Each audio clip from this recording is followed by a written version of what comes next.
Well, aloha. It's early in the morning here in Kula, and I'm outside my parents' place right here. And you're gonna check out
So that's the house I grew up in.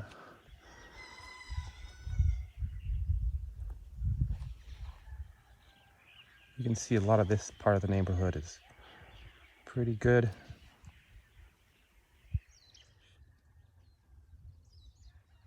Growing up, we had these 1940s military bunkers in the neighborhood.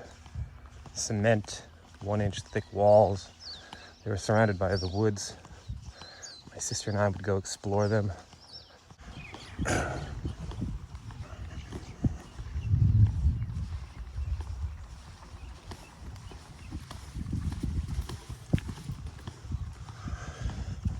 So when a lot of the main media could not film in Lahaina, this is where they were at.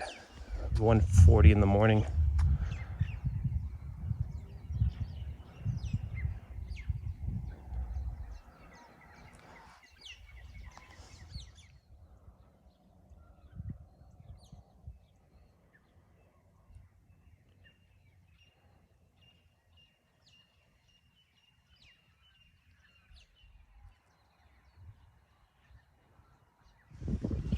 This is almost 2 weeks after the fire.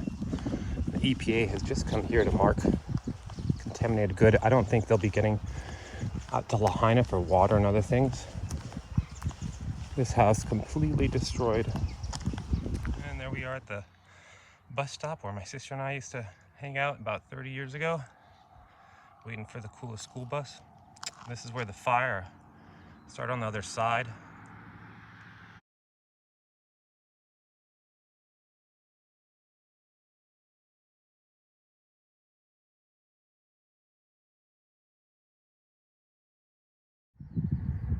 There's remnants of the old highway, the old road. This is looking straight down the gulch.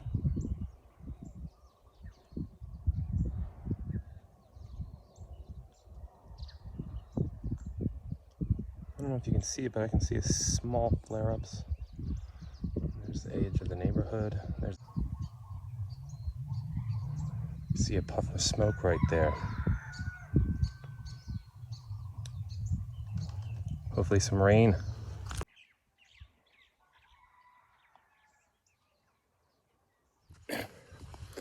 Right, this Kula fire was one of many fires happening on the island that the county was dealing with.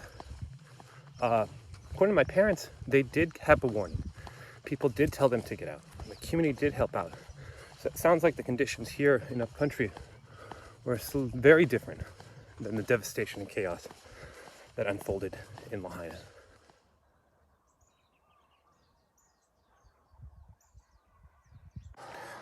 Well, last night, my parents and I went to a Kula community meeting. The mayor was there, Lieutenant Governor, my buddy Leo Kairos, who is the advisor to the mayor, and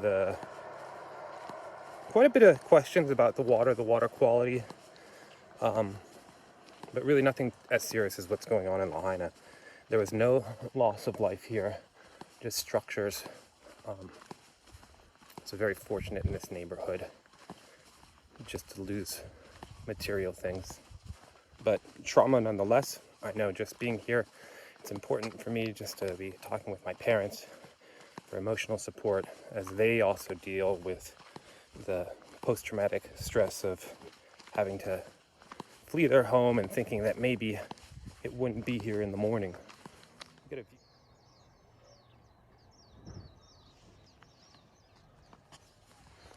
Right now we're above my parents' house. This is the Sandalwood restaurant that I'm standing across. The fire started up above here and came down the valleys. So we'll look at some of the damage that was done. Look how lucky this structure is. That one tucked down there.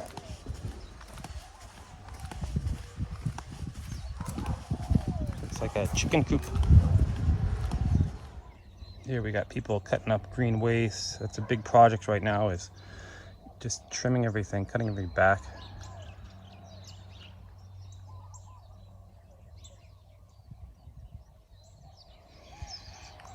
This jacaranda tree, I'm not looking too good. So you can see this is the top of my parents' neighborhood. That blue house is a few houses away from them.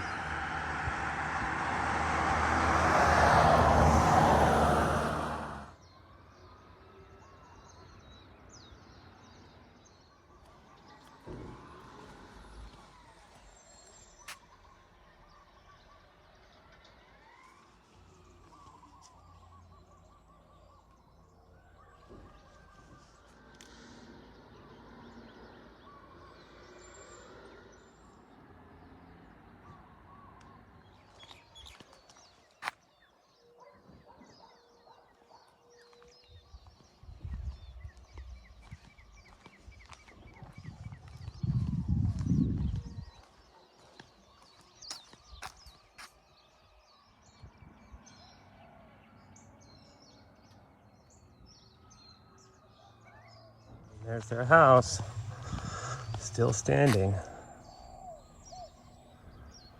A lot of community support here helped these houses stand. Their chickens made it.